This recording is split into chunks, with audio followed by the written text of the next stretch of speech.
Nah, kita ada di dalam khotbah berseri kita, The Gospel After Genesis, masih dalam suasana Paskah, tetapi juga saya ingin menjawab ketakutan-ketakutan kita terhadap masa depan. Saya tahu banyak saudara mengalami goncangan karena keadaan dunia dan geopolitik dunia yang saat ini tidak stabil. Dan saya akan membahas judul khotbah ini dengan siapa yang membayar harga. Ya. Mungkin saudara sudah terbiasa mendengar bayar harga. Ikut Yesus harus bayar harga. Bahkan kadang-kadang ada yang bilang begini, kalau ke Gibeon Church itu harus bayar harga. Hari ini hujan, kehujanan datang ke gereja. Bayar harga. Wah, gitu saudara ya. Atau kalau enggak mungkin saudara bilang, menderita sedikit buat Tuhan itu bayar harga gitu ya. Nah, apakah itu betul bayar harga? Saudara, jangan-jangan kita salah kaprah. Itu sebenarnya bukan bayar harga, tetapi itu hanyalah menghidupi iman. Nah, kita akan membaca bersama-sama Roma 3 ayat 23 sampai 26. Nah, kita sudah membaca ayat-ayat ini minggu lalu. Tetapi saya akan memberikan sedikit angle yang berbeda supaya saudara sadar arti penebusan. Dan penebusan itu ada harga yang dibayar. Nah, itulah sebabnya kita baca sama-sama. Roma 3 ayat 23 sampai 26, saudara baca yang ganjil, saya baca yang ganjil, saudara baca yang genap ya. Mulai yang pertama, ayat 23. Karena semua orang telah berbuat dosa dan telah kehilangan kemuliaan Allah. Ayat 24. Telah dibenarkan dengan cuma-cuma karena penebusan dalam Kristus Yesus. Kristus Yesus telah ditentukan Allah menjadi jalan pendamaian karena iman. Dalam darahnya. Hal ini dibuatnya untuk menunjukkan keadilannya karena ia telah membiarkan dosa-dosa yang telah terjadi dahulu pada masa kesabarannya. 26. Maksudnya ialah untuk menunjukkan pada masa ini supaya nyata bahwa ia benar dan juga membenarkan orang yang percaya kepada Yesus. Ya, beginilah firman Tuhan. Nah saudara, kita hidup di dalam dunia yang memang seperti yang saya katakan tadi, ada satu frase ini memang bayar harga. Karena begini, semua yang ada di dunia pasti ada hubungannya dengan membayar harga. Kalau mau sukses, kamu harus bayar harga, kerja keras. Kalau kamu mau sehat, kamu harus bayar harga, olahraga, jaga makan. Kalau kamu mau punya relasi yang baik, you need to pay the price. Bayar harga dengan apa? Spend time, menemukan prioritas yang benar. Kita semua tahu itu benar, bayar harga. Tidak ada hasil tanpa pengorbanan. Tidak ada pencapaian tanpa harga yang dibayar. Ya seperti tadi saya bilang, kita juga sering dengar, ikut Tuhan bayar harga, ibadah bayar harga, melayani Tuhan bayar harga. Tapi di satu sisi, kita juga hidup di dunia digital yang segala sesuatunya gratis. Kalau saudara perhatikan, sekarang itu banyak yang gratis. Ya, Instagram gratis, YouTube gratis, TikTok gratis, Google sekarang ada AI mode. Saudara mau tanya apa saja? Gratis. Gemini gratis, ya kan? Di WA saudara ada AI gratis. Tapi sebenarnya itu nggak gratis, saudara. You are the product. Nothing is free.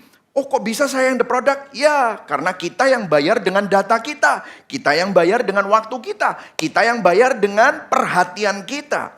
Nah tanpa kita sadar, kita mulai berpikir. Kan tadi ada harga yang harus dibayar.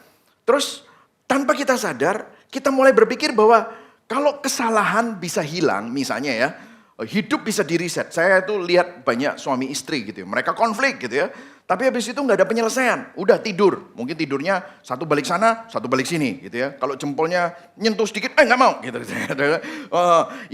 Karena marah. Tapi setelah mereka bangun, mereka ngomong lagi seakan-akan nggak ada apa-apa. Kenapa? Ya sudahlah, mungkin sakit hatinya sudah tidur hilang lah. Sehingga itu berulang-ulang dan itu kayaknya sakit hati, kekecewaan itu, udahlah nggak apa-apa lah kita lupakan saja. Hidup seakan-akan bisa di-reset. Tanpa kita sadar, kita juga berpikir dosa kita juga bisa dihapus begitu saja. Tuhan cukup berkata tidak apa-apa. Seolah-olah kerusakan relasi, kerusakan antara orang tua dan anak, suami dan istri, ya, sahabat antara sahabat yang lain. Kerusakan itu nggak punya harga. Tapi saya mau izinkan saya untuk bawa lebih dalam. Kalau semua hal di dunia itu ada harganya, kenapa kita pikir masalah dosa tidak ada harganya? Mestinya kan Tuhan bisa ngampuni gitu aja sih kalau memang Tuhan itu baik. Kalau Tuhan itu penuh kasih, dia kan bisa aja ngampuni gitu. Kalau semua hal butuh pengorbanan untuk mendapatkannya, kenapa kita pikir hidup kita bisa dipulihkan tanpa suatu pengorbanan? Betul saudara? So let's think about that. Dan Ayat-ayat yang kita sedang tadi baca, itu ada 3 kata-kata yang kunci, yang menurut saya kita perlu pelajari dan perlu masukkan di dalam hati. Yang pertama adalah redemption. Katakan sama-sama, redemption. Yang kedua, ada ayat yang namanya jalan pendamaian. Bahasa Inggrisnya lebih jelas, 1 kata saja, yaitu propitiation. Katakan sama-sama, propitiation. Biar keren sedikit ya saudara ya. Sudah belajar sesuatu tentang doktrin penebusan itu, ada redemption, jalannya lewat apa? Propitiation. Tapi itu bukan cuma hanya itu. Karena kalau cuma redemption dan propitiation, kurang. Makanya firman Tuhan tadi bilang ada pernyataan, Allah menunjukkan. Itu bahasa aslinya bicara demonstration. Yang ketiga adalah demonstration. Ya, nanti kita akan belajar ini semua. Dan ini kalau masuk di dalam hati saudara, ini akan menenangkan hati saudara. Ya, yang pertama adalah redemption. Nah saudara, kita ini hidup di zaman yang terus berkata begini saudara. Kamu itu bebas. Jadilah dirimu sendiri. Pernah dengar? Be yourself. Bahkan orang-orang yang gak senang agama, gak senang kekristenan, ataupun gak senang moralitas. Do what makes you happy. Tentukan standar hidupmu sendiri. Find your truth. Pernah dengar begitu ya? Temukan kebenaranmu. Kalau kamu happy, suka sama sejenis, and that's your truth. Be happy with it. Embrace it. Kalau kamu nggak suka terlibat dengan pernikahan dan yang lain, itu hanyalah birokrasi. Sudahlah, nggak usah pusing-pusing. Sudah, kamu tinggal bersama saja, kumpul kebo. It's okay. It's you like it, I like it, let's do it together. Itu tentukan standar hidupmu sendiri. Tapi izinkan saya jujur, kita pikir kita bebas. Kita pikir orang yang hidup seperti itu adalah hidup bebas. Tapi sebenarnya kita tidak sebebas itu. Kenapa kok kita tidak sebebas itu? Saya berikan kepada saudara argumentasi saya. Kalau kita benar-benar bebas, kenapa kok kita susah untuk dikritik? Kenapa kok kita tidak pernah merasa cukup? Selalu gak cukup. Kenapa kok kita selalu takut gagal? Kenapa kok kalau kerja kita gak bisa berhenti? We become a workaholic. Kenapa kita terus harus membuktikan diri, terobsesi dengan pencapaian, dan hancur ketika saudara ditolak, saudara disakiti, dan saudara merasa tidak berharga ketika gagal. Tahukah saudara? Saudara tidak sebebas yang saudara pikir. Ini semua adalah tanda perbudakan. Itu bukan kebebasan, itu perbudakan. Itulah sebabnya Alkitab berkata di Roma 3 ayat 24, bahwa saudara dan saya butuh redemption, penebusan di dalam Kristus Yesus. Alkitab berkata kita semua membutuhkan penebusan. Kenapa? Why? Karena tanpa kita sadari, kita ini diperbudak. Seorang yang namanya Franz Kafka, dalam bukunya Essay The Diary of Franz Kafka, dia seorang filsuf, dia bilang begini, masalah kita bukan hanya kita berbuat salah. Tapi ada sesuatu yang salah di dalam hati kita. Dia berkatakan begini, keadaan manusia itu berdosa bahkan tanpa konsep rasa bersalah. Artinya kita merasa ada yang salah dalam diri kita bahkan ketika kita bilang, aku tidak bersalah. Jadi kita diperbudak tanpa kita sadari di dalam hati kita. Nah saya akan jelaskan kepada saudara, kita diperbudak apa saja. Yang pertama ya, kita diperbudak oleh rasa bersalah dan rasa tidak cukup. Rasa bersalah dan rasa tidak cukup. Saudara, cara dunia to cope with our guilt, untuk mengatasi rasa bersalah, mereka menolak Tuhan dan berkata apa? Gak ada standar mutlak. There is no absolute truth. Makanya tadi bilang, find your truth. Kalau it's true for you, then who am I to say that that's wrong? Kalau itu benar buat kamu, saya siapa ngomongin itu salah? Udahlah, itu kamu benar. Aku juga punya kebenaran, kita toleransi saja. Gitu ya. Jadi tidak ada benar dan salah. Itu kata dunia. Tapi di dalam hati, kenapa kok kita selalu berusaha membuktikan diri kepada orang lain bahwa kamu benar? Bukankah itu ironi? Kenapa kok kita itu nggak pernah cukup dengan, kalau kamu find your truth, kenapa kamu kok selalu kurang? Katanya nggak ada standar mutlak, katanya nggak ada yang benar dan salah. Kenapa kamu selalu membuktikan diri bahwa kamu benar? Itu yang membuat kita selalu cemas, gelisah, dan tidak pernah tenang. Saudara, kita ini selalu hidup di dalam konsumerisme, ya kan gitu. Berusaha untuk beli, untuk menunjukkan harga diri, berusaha untuk mencapai, untuk menunjukkan nilai diri dan yang lain-lain. Kenapa? Ada sesuatu. Saudara, kita menyangkal adanya standar, kita berkata nggak ada standar hukum, tapi kita tetap hidup seolah-olah ada standar yang harus terus kita capai. Kita tetap berada di bawah tekanan hukum. Itu yang terjadi. Saudara tahu, saudara diperbudak oleh suara hatimu sendiri. Saudara diperbudak oleh rasa bersalahmu sendiri. Saudara diperbudak oleh rasa nggak cukup itu terus. Dan untuk caranya menutupi rasa-rasa tidak cukup itu, kita masuk ke dalam perbudakan yang kedua. Kita diperbudak oleh tuan-tuan palsu. False master. Saya rasa kalau sudah di Gibeon Church sudah tahu ini. Idols ya, berhala-berhala. Karena kita merasa tidak cukup, karena kita merasa bersalah, kita mencari sesuatu untuk menutupi ketidakcukupan kita, kerasa bersalahan kita. Dengan apa? Pekerjaan, jabatan, kemewahan, lifestyle. Kita cari cinta, cinta dari sahabat, cinta asmara, dan yang lain-lain. Awalnya itu baik. Tapi ketika itu menjadi sumber identitas kita, hal-hal tersebut menjadi tuan di dalam hidup kita. Tuan itu, tuan yang model seperti ini tidak punya batas, tidak pernah puas. Selalu menghukum kita saat kita gagal. Dan makanya saudara selalu hidup gelisah, tidak pernah tenang. Itu yang membuat kita gak bisa tidur, itu yang membuat kita selalu keringet dingin ya. Saya sama Pastor Dave itu pernah cerita-cerita gitu ya. Dia cerita sama saya kalau dia itu kadang-kadang dapat anxiety attack. Saya juga anxiety attack. Katanya pernah bangun jam 2, jam 3 pagi bangun gitu. Keringet dingin. Mimpi apa? Aku mimpi khotbah keliru. Podo bro. Saya juga pernah mimpi khotbah keliru. Terus semua jemaatnya ngetawain saya. Waduh, takut. Belum khotbah sudah takut, salah. Saya pernah ketemu sama teman yang mau itu pertandingan padel, 2 hari nggak bisa tidur. Padahal kalau mau pertandingan padel itu kan perlu tenang dan harus bisa tidur. 2 hari nggak bisa tidur. Habis padel, nggak tahu menang atau kalah, malamnya juga nggak bisa tidur. Adrenalinnya terlalu tinggi. Kenapa? Coba gitu ya. Ternyata menang pun nggak cukup, belum menang, belum pertandingan, juga takut kalah. Coba bayangkan sudah. Terus akhirnya menang. Gak bisa tidur juga karena terlalu senang atau mungkin adrenalinnya terlalu tinggi. Ayo coba, maju kena, mundur kena. Betul saudara? Saya masih ingat tuh dulu waktu saya naik sepeda long ride tuh pergi ke Nongko Jajar, ke Batu. Memang saya kalau dipikir-pikir kok gendeng ya. Numpak sepeda mancal saudara ke sana itu. Aduh gitu ya. Nanti tengah-tengah jalan aduh aku lapo. Nah, tapi malam sebelumnya itu ya saya masih ingat yuk. Malam sebelumnya itu kan mestinya tidur panjang. Saya udah siap-siap tidur dari jam 8 malam itu saya siap tidur karena harus jam 4 pagi bangun. Malah gak bisa tidur saudara. Karena apa?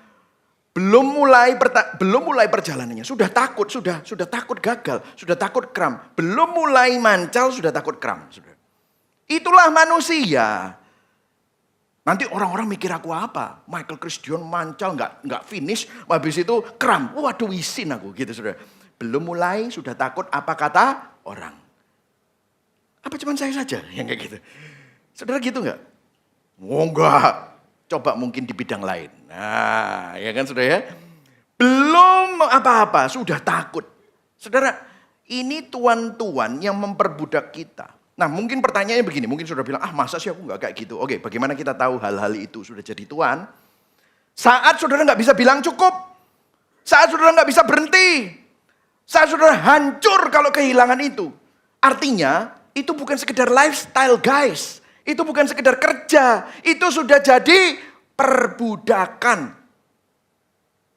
Coba kita lihat, sudah diperbudak apa?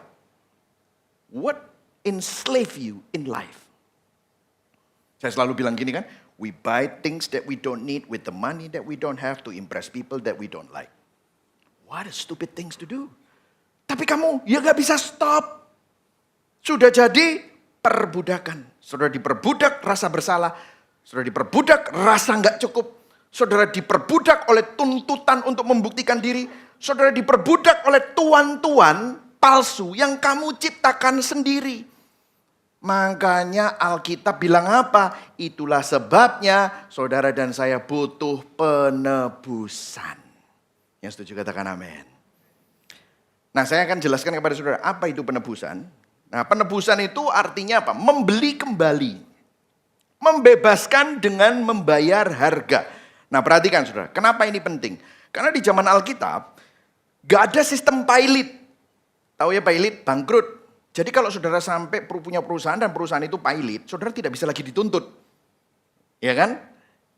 Ya, jadi saudara sudah dibebaskan dari semua tanggung jawab. Di Amerika begitu, di Indonesia begitu, banyak di negara-negara banyak bisa begitu. Tapi zaman dulu kalau seseorang berhutang dan tidak bisa bayar, tidak bisa dinyatakan pilot, tidak bisa. Dia akan kehilangan kebebasannya. Dia akan dijadikan budak. Istrinya jadi budak. Anak-anaknya jadi budak. Dianya jadi budak.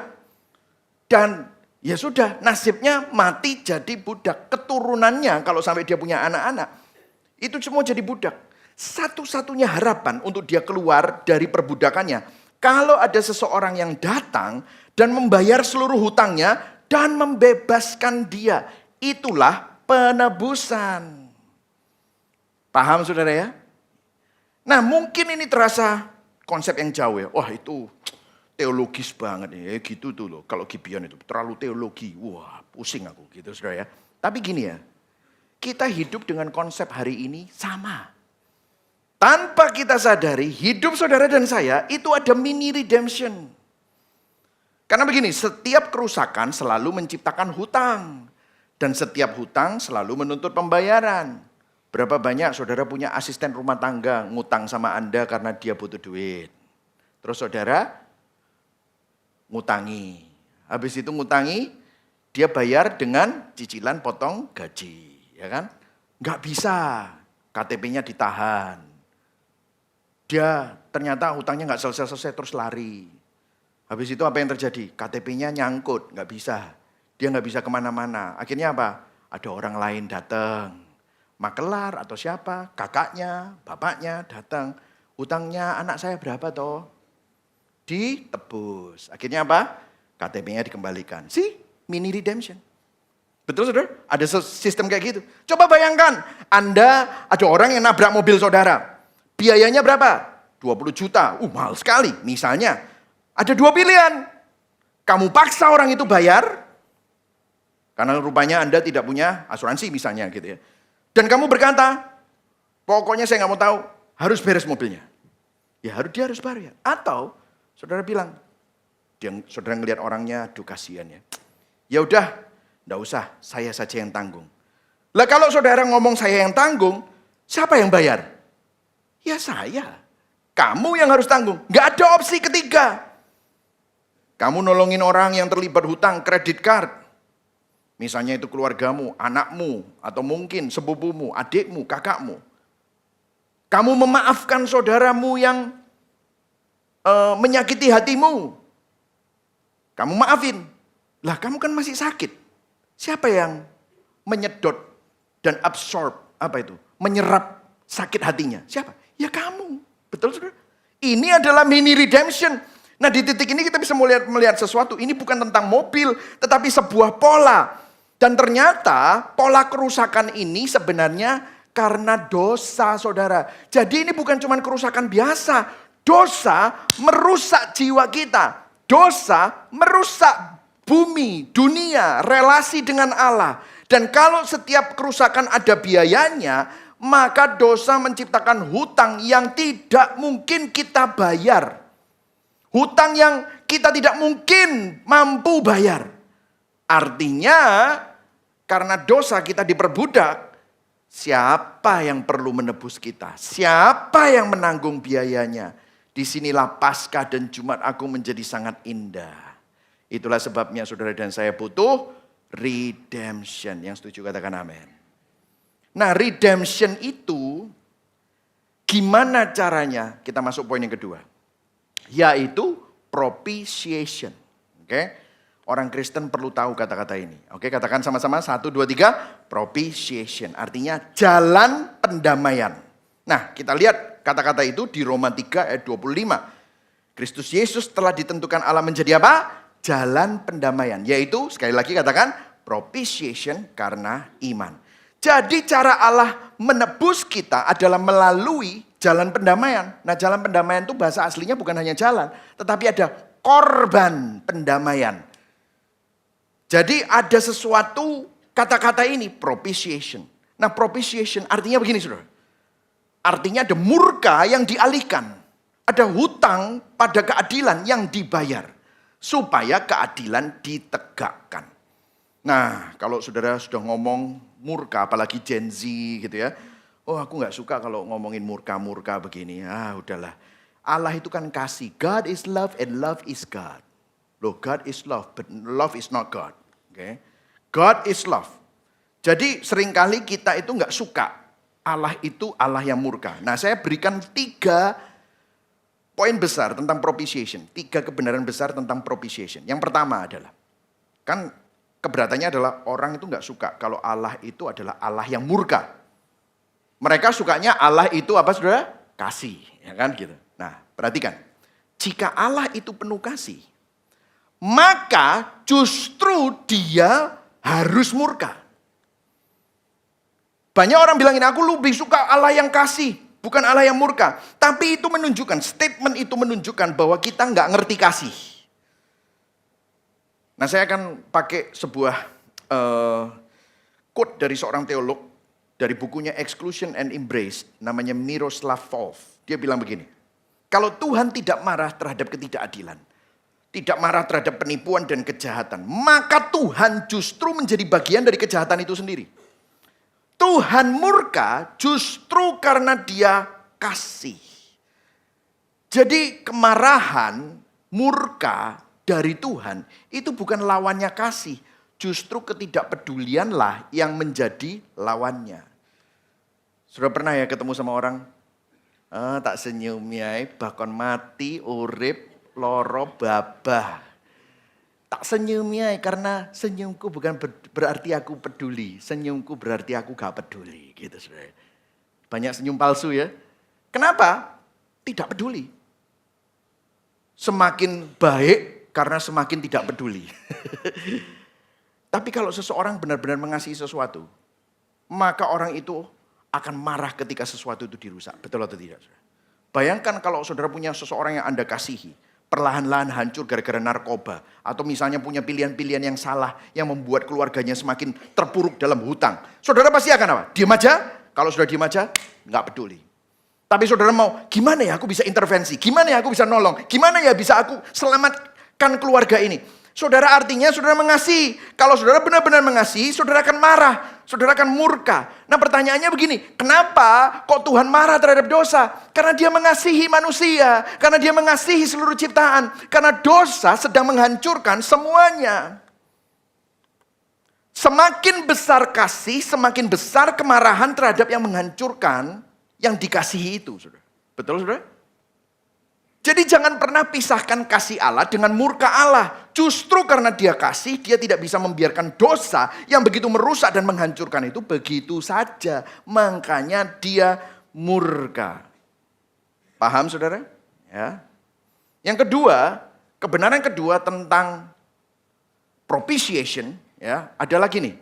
Setiap kesalahan menciptakan hutang, maka hutang menuntut pembayaran. Nah ini kita kembali lagi ke poin yang sempat kita bahas sedikit di akhir poin 1. Saya kasih contoh, tadi kan saya ngomong kalau kamu memaafkan seseorang atau kamu mau balas seseorang. Misalnya, saat seseorang menyakiti hatimu atau mengkhianati kamu. Kamu punya 2 opsi, betul saudara? Kamu balas, dia yang menderita. Makanya pembalasan lebih kejam. Kan gitu kan selalu ya. Pembalasan itu lebih kejam. Makanya film-film kan gini kan. Kalau misalnya ada sebuah film gitu ya. Keluarganya dibantai semua. Tapi anak yang paling kecil lolos bersama dengan neninya gitu kan. Wah lewat jalan rahasia. Semuanya mati. Biar kamu lari saja. Mati gitu. Terus dia sama neninya pergi. Terus udah gitu melarikan diri. Terus ketemu sama orang yang bisa menyelamatkan dan memelihara anak ini. Dibawa ke sebuah gunung. Terus perguruan. terus belajar silat, belajar martial art, belajar nembak gitu ya. Dia tembakannya punya bakat paling titis karena bapaknya dulu punya DNA-nya luar biasa. Apa yang terjadi setelah dia besar, dia memiliki ilmu yang luar biasa dan dia kembali ke kotanya di mana dulu yang membantai bapaknya sekarang jadi raja, gitu kan gitu. Terus habis itu apa? Dari krocok sampai letnan, sampai kolonel, sampai jenderal, akhirnya dia membunuh semua sampai ke rajanya. Tapi rajanya punya cucu. Cucunya lolos juga. 30 tahun kemudian, apa yang terjadi? Siklusnya sama lagi, saudara. Soalnya kalau filmnya milih yang ini, enggak laku, saudara. Filmnya makanya nih milih yang ini, waduh laku saudara. Karena bisa binge watching saudara. Binge watching sampai season 1, season 2, season 3, season 4, season 5. Wah muter terus saudara. Kalau kamu balas, siapa yang menderita? Ya orang yang kamu balas itu. Dan apa? Mungkin terasa puas di awal. Tapi apa yang terjadi? Hatimu jadi pahit. Hatimu jadi keras. Kon kapok kon ya. Rasa no, Surabaya gitu saudara. Kapok mau kapan gitu ya. Tapi apa yang terjadi? Hatimu jadi pahit, jadi keras. Dan saudara lebih mudah untuk melukai orang lain. Dan siklus kejahatan biasanya terus berlanjut. Tapi kalau saudara ngampuni, siapa yang menderita? Siapa yang menelan ego, pride, sakit? Siapa yang merasakan tapi aku harus ngampuni. Apa yang terjadi? Kamu yang nanggung. Kamu yang terluka. Kamu yang merasa sakit. Nah ini penting sekali. Setiap kesalahan menciptakan hutang dan hutang itu tidak bisa dihapus begitu saja. Hutang itu harus dibayar melalui penderitaan. Selalu ada yang menderita. Either orang pelakunya menderita atau kita yang mau mengampuni itu menderita. Ini belum tanpa Tuhan ya. Hanya manusia saja. Belum Injil ya. Hanya manusia saja. Lah kalau ini betul di level manusia, kira-kira mungkin gak Allah yang sempurna bisa ngomong gini, sudahlah gak apa-apa, ya sudah, ampuni aja. Bisa gak? Gak bisa. Karena dia maha adil. Makanya penulis Ibrani berkata begini, Ibrani 9 ayat 22, ayo baca sama-sama ya, 1, 2, 3, tanpa tidak ada pengampunan dosa itu harus melalui penumpahan darah. Karena keadilan menuntut pembayaran. Dosa menuntut konsekuensi. Tidak ada pemulihan tanpa harga. Tidak ada penebusan tanpa pengorbanan. Dan pengorbanan itu selalu ada darah yang ditumpahkan. Pasti ada yang berkorban atau pasti ada yang dikorbankan. Saudara. Nah pertanyaannya adalah, ini poin dari yang kedua ini. Kebenaran yang ketiga, siapa yang dikorbankan? Siapa yang membayar harganya? Disinilah ayat 25 tadi berkata, Kristus Yesus telah ditentukan Allah menjadi apa? Jalan pendamaian. Bukan hanya jalan, tapi korban pendamaian. Propitiation karena iman. Baca sama-sama yang paling akhir. Dalam darahnya. Bagian ketiga dari propitiation inilah yang membedakan Injil menjadi unik dan berbeda dari semua agama karena Tuhan sendiri yang membayar harganya. Saudara di sini juga menjadi masalah bagi banyak orang progresif atau banyak orang liberal. Dia akan berkata begini, ini terlalu primitif konsepnya. Seperti agama kuno, Tuhan yang butuh darah dikorbankan untuk ditenangkan. Saudara saya mau tunjukkan kepada saudara, di dalam agama-agama kuno, manusia memberi sesajen untuk menenangkan para dewa. Apakah itu di gunung supaya volcanonya tidak meletus. Apakah itu di laut supaya tidak ada tsunami. Apakah itu mungkin di perempatan jalan. Dikasih sesajen supaya tidak ada kecelakaan dan menelan korban. Apakah itu di pabrik supaya tidak ada kecelakaan. Buktinya semua pabrik-pabrik yang melakukan itu juga selalu ada kecelakaan gitu saudara ya. Sesajen-sesajen itu untuk apa? Memberi korban untuk menenangkan para dewa. Tetapi di dalam Injil Tuhan sendiri yang berkorban. Roma 3 menunjukkan bahwa kita yang memberikan, bukan kita yang memberikan sesuatu kepada Allah, namun Allah yang memberi dirinya untuk saudara dan saya. Di mana? Di salib. Disalib bukan manusia yang menenangkan Tuhan, tetapi Tuhan sendiri yang datang berinkarnasi dalam Yesus Kristus untuk menanggung murka itu. Ini tidak primitif, ini tidak barbarik. Kenapa? Karena Yesus melakukannya rela, tidak dipaksa. Dia melakukannya dengan kasih. Ini justru adalah pertunjukan kasih yang paling mulia, keadilan yang paling sempurna. Yesus Kristus adalah korban pendamaian. Yesus Kristus memuaskan murka Allah. Propitiation itu dia menyerap murka Allah. Dia membayar lunas hutang kita. Dan karena itulah kita bisa ditebus. Berikan tepuk tangan buat Tuhan. Inilah Injil. Amin, saudara. Jadi hari ini kalau saudara bisa datang kepada Tuhan, karena ada yang bayar. Namanya Yesus. Itulah mahalnya. Nah, Injil nggak berhenti di sini, saudara. Ada satu hal lagi yang membuat jauh lebih personal, yaitu poin yang ketiga, demonstration. Artinya begini, salib bukan hanya transaksi hukum. Salib bukan hanya hutang dibayar. Salib bukan hanya keadilan dipuaskan. Salib bukan hanya membuat statusmu budak, terus diubah jadi orang bebas. Tidak. Lebih dari itu, salib adalah pernyataan hati Allah kepada saudara dan saya. Apa yang mau dinyatakan? Disinilah kalau saudara baca Roma 5 ayat 8. Baca sama-sama. Tadi kita belum baca. Ya, baca sama-sama pelan-pelan. 1, 2, 3. Akan tetapi Allah menunjukkan kasih-Nya kepada kita. Stop dulu. Bahasa Inggrisnya, God demonstrates His own love toward us. Ini adalah demonstrasi kasih Allah kepada saudara dan saya. Apa yang dilakukan? Oleh karena, baca sama-sama, Kristus telah mati untuk kita ketika kita masih berdosa.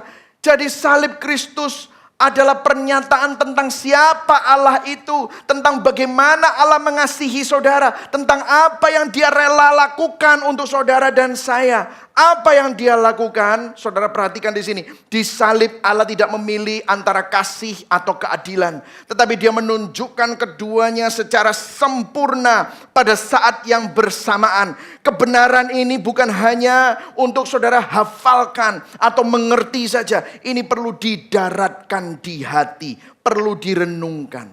Yang setuju katakan amin. Katakan sama-sama, kebenaran ini perlu didaratkan di hati. 1, 2, 3.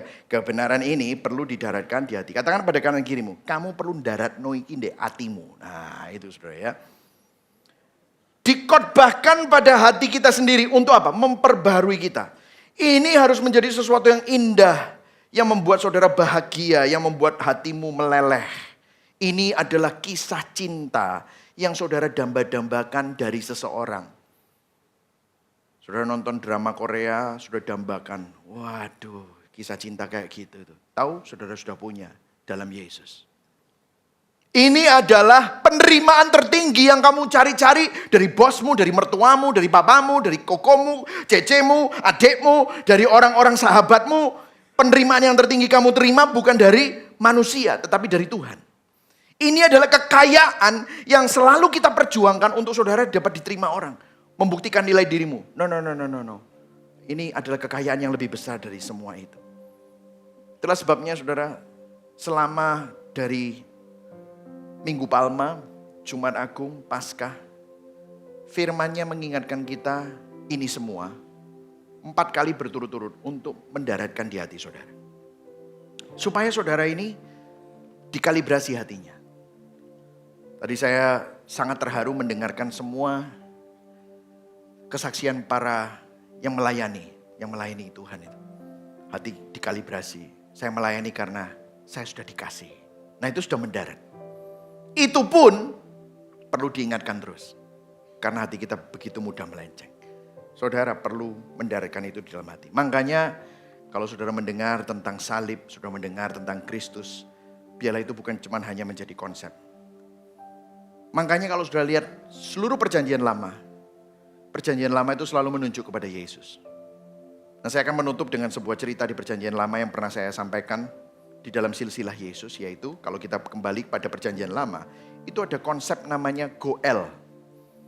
kinsman redeemer, Goel. Goel itu bukan singkatan golongan ekonomi lemah ya saudara. Goel. Goel itu penebus. Seorang penebus dari keluarga. Penebus itu harus satu darah. Goel itu. Kinsman redeemer bahasa Inggrisnya. Bertindak dengan sukarela. Dan harus menanggung dengan biaya sendiri. Goel. Nah saudara, cerita yang paling indah tentang Goel ini adalah kisah Rut. Siapa di sini yang tahu kisah Rut ya saudara? Ya tahu ya saudara ya. Rut adalah seorang perempuan Moab. Jadi dia ini bukan orang Israel. Orang asing. Dia menikah dengan seorang pria Israel. Pria Yahudi. Di negeri Moab. Tapi kemudian suaminya meninggal. Bahkan semua laki-laki dalam keluarga sang suami itu meninggal. Hanya tinggal Rut, Naomi, sama satu lagi menantu dari anak laki-laki Naomi. Naomi bilang, kamu kembali kepada rumah bapakmu. Aku ini orang yang ditinggalkan Tuhan. Namaku bukan Rut, tapi Mara. Hidupku pahit. Dia bilang gitu. Yang satu pulang ke rumah bapaknya. Tapi Rut, somehow dia bilang begini. Your people will be my people. Your God will be my God. Orang-orangmu akan jadi orangku. Tuhanmu akan jadi Tuhanku. Jadi ini kelihatannya indah kalau happily ever after ya. Tapi kemudian mereka balik ke Israel. Mereka pulang kembali ke Israel. Tanahnya sudah tidak ada. Hidup mereka sangat sulit. Dan mereka dua janda. Tanpa perlindungan. Tanpa suami. Tanpa masa depan. Mereka miskin. Mereka kelaparan. Dan untuk bertahan hidup. Rut harus pergi memungut sisa-sisa gandum di ladang. Jadi kalau ada di Israel itu kalau ada ladang. Mereka punya program CSR. CSR-nya itu apa? Kalau ngambil gandum tidak boleh habis sampai bersih, nggak boleh. Harus disisakan di pinggir-pinggir biar orang miskin, yatim piatu dan janda itu bisa ngambil. Jadi itu yang Rut lakukan adalah ngambil sisa-sisa gandum di ladang. Tapi sebagai perempuan dan dia orang asing, ini sangat berbahaya saudara. Dia bisa dilecehkan, diperkosa, dia bisa disakiti. Tapi di ladang itu dia ketemu dengan seorang pria yang namanya Boaz. Dan Boaz ngelihat Rut dan melihat. Dan dia menunjukkan kebaikan kepada Rut. Boaz berkata, aku sudah bilang sama pekerjaku. Untuk tidak menyentuhmu, tidak boleh ganggu kamu. Tetaplah ngambil gandum di ladang ini. Nanti tak sisain lebih banyak. Supaya kamu bisa bawa ini ke mama mertuamu. Karena Boaz ngelihat ini wanita asing. Tapi mau kerja untuk menolong mama mertuanya yang Yahudi. Jadi ketika Rut pulang dan dia cerita sama Naomi. Terus dia cerita siapa ini? Boaz namanya. Loh, Boaz itu kerabat jauh kita. Dia bisa menjadi penebus kita. By the way, Naomi pernah minta sama kinsman redeemer yang lain. Ditolak, saudara. Tapi Boaz itu keluarga jauh. Siapa tahu mungkin dia bisa menolong kita. Mungkin terjadi sesuatu yang sangat berani. Jadi akhirnya Rut diajarin oleh Naomi. Dan akhirnya Rut datang diam-diam saat Boaz tidur. Menyingkapkan selimut dari kaki Boaz dan berbaring di kaki Boaz. Jadi Rut itu berbaring di kaki Boaz. Dan Boaz bangun. Waktu Boaz bangun, dia ngelihat Rut berbaring di kakinya. Ini adalah tindakan simbolis yang menunjukkan kerendahan hati dan permohonan perlindungan. Ketika Boaz terbangun, Rut berkata, lindungilah aku, jadilah penebusku. Kembangkanlah sayapmu untuk melindungi hambamu ini. Tebuslah aku dan keluargaku. Dan Boaz melihat, wow, kamu itu bijak sekali. Wanita yang baik sekali. Aku akan menebusmu. Jadi Boaz membayar harga penebusan, membeli tanah mereka, memulihkan keluarga ini. Tapi nggak berhenti di situ. Bukan hanya hutangnya ditutup, bukan hanya standar dari Naomi dan Rut itu dikembalikan, tetapi dia menikahi Rut. Dia mengasihi Rut. Dia menjadikan Rut pendampingnya, kekasihnya. Sehingga hidup Rut bukan cuma hanya hutangnya hilang, tetapi hidup Rut dipenuhi dengan kasih, kehormatan Rut dipulihkan, identitas Rut diubahkan. Sounds familiar? Mirip ya? Siapa Rut? Siapa Naomi? It Lepas kita yang hidup dalam keadaan dibuang, orang asing, don't belong anywhere, lost, miskin, kosong, rentan, nasibnya malang. Kita seperti Naomi yang hidupnya pahit, luka masa lalu, kehilangan, kekecewaan, berhutang tanpa pengharapan. That's you and me. Kita seperti Ruth dan Naomi. Siapakah Boaz? Boaz menunjuk kepada kinsman redeemer yang sejati. Yesus adalah Boaz yang sempurna. Yesus Kristus adalah penebus kita yang sejati. Apa yang dia lakukan? Untuk menjadi kerabat kita. Dia yang tidak menganggap kesetaraannya dengan Allah sebagai milik yang harus dipertahankan. Mengosongkan dirinya. Mengambil rupa seorang hamba. Menjadi manusia. Taat. Menghamba. Taatnya sampai mana? Mati. Mati di mana? Mati di kayu salib. Kalau Boaz bayar hutang dengan hartanya, Yesus bayar hutangmu dan hutangku dengan darahnya.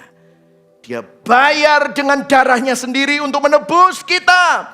Dia menyamakan dirinya dengan kita. Dia memberi kita identitasnya. Dia memberi kita hidupnya. Dan dia bukan hanya menyelamatkan saudara dan saya. Dia menjadikan kita kekasihnya. Bahkan gereja Tuhan di akhir zaman nanti dibilang mempelai Kristus. Yang dikasihi Kristus. Kita dijadikan miliknya. Ini bukan transaksi hukum. Ini kisah cinta sepanjang sejarah semesta yang terbesar. John Stott berkata di The Cross of Christ bukunya, inti dosa dalam manusia berusaha untuk jadi Tuhan. Manusia mengganti Tuhan dengan dirinya. Tetapi inti penebusan, inti pengampunan dosa adalah Tuhan justru melakukan substitusi dirinya menggantikan manusia. Jadi kalau saudara lihat salib adalah demonstrasi kasih Allah. Dia tidak mengabaikan dosa, dia tidak menutup mata terhadap kejahatan, tapi juga dia tidak pernah meninggalkan kita. Inilah demonstrasi Allah di salib untuk menunjukkan kasihnya kepada kita. Allah tidak menghapus harga dosa, kerusakan yang diakibatkan dosa, tapi dia bayar harga itu.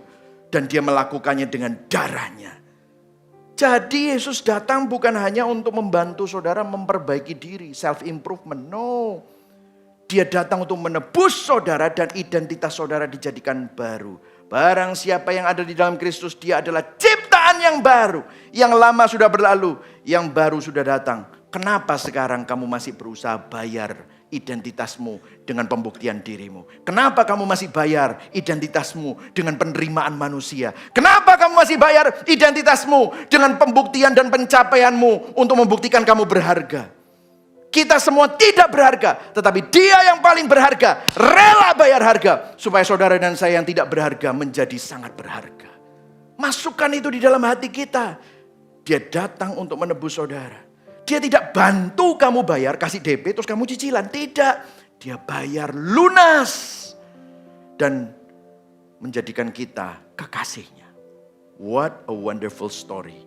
What a wonderful Savior. What a wonderful gospel. Itulah Injil. Pertanyaan saya begini. Kalau hidup kita sudah ditebus dalam Kristus, kenapa kamu masih penuh ketakutan? Kenapa masih kamu penuh tekanan, penuh rasa tidak cukup? Kenapa kamu harus terus bayar dengan performamu untuk diterima? Kenapa terus kamu bayar dengan pencapaianmu untuk berarti? Kenapa kamu terus bayar dengan mengontrol segala sesuatu dalam hidupmu untuk merasa aman? Hidupmu sudah ditebus, hidupmu sudah dibayar. Mungkin hari-hari ini hidup serasa sulit. Mungkin masa depan serasa tidak pasti, tetapi ada kepastian yang lebih tinggi daripada perang Iran. Ada kepastian yang lebih tinggi daripada harga minyak yang naik turun. Yaitu Yesus, alam semesta, Tuhan pencipta alam semesta ada di pihak kita. Dia menjadikan saudara miliknya. Dia menjadikan saudara kekasihnya. Yang setuju katakan amin. Di kayu salib, Yesus tidak hanya mati. Dia apa saudara?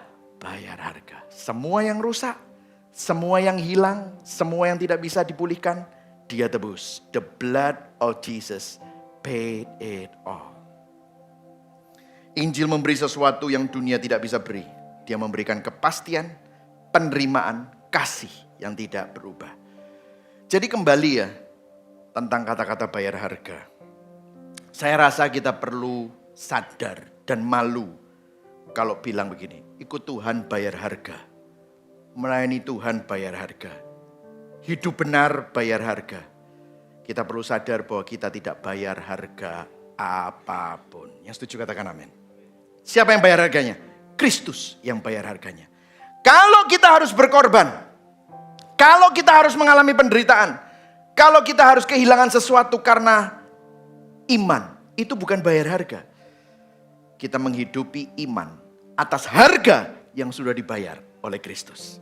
Kita tidak bayar harga, kita hidup dari harga yang sudah dibayar lunas.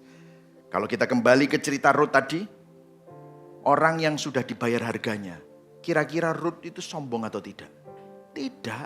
Coba bayangkan, dari orang asing jadi ndoro, saudara. Betul nggak? First lady, Boas kemana-mana dia di sampingnya loh.